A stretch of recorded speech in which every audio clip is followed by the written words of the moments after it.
The sun of the early morning would quickly give way to rain and cold. Due to damp conditions and low temperatures, life was restricted to the tents dug into the sides of mountains.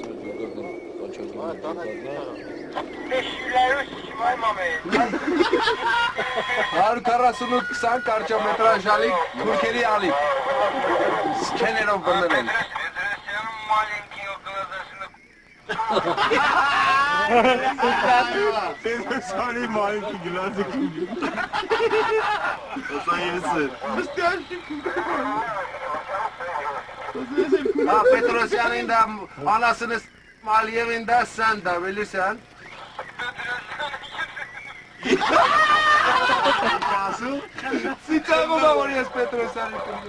The Azeri garrison in Gulistan included conscripts that had lived in various parts of the former Soviet Union, even in Armenia.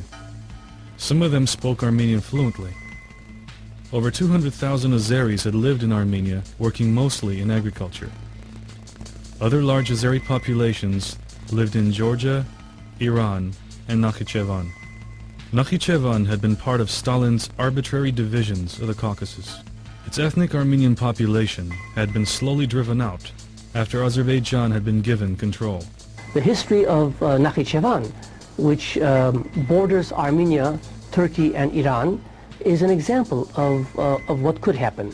Nakhichevan used to have a population, in 1920, the population of Nakhichevan was approximately 40% Armenian.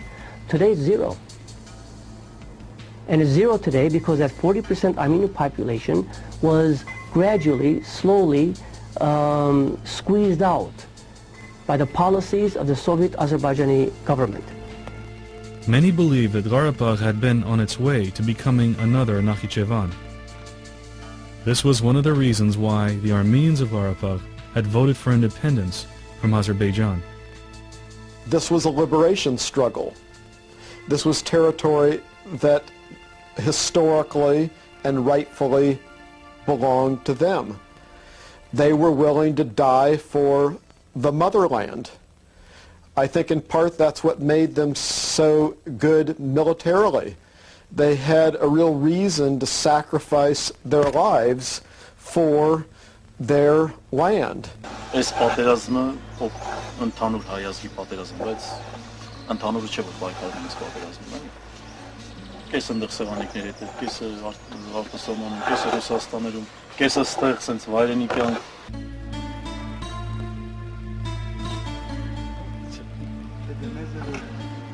Armine was the only qualified field surgeon for miles and was in charge of the Yernik Field Hospital at Ardatap.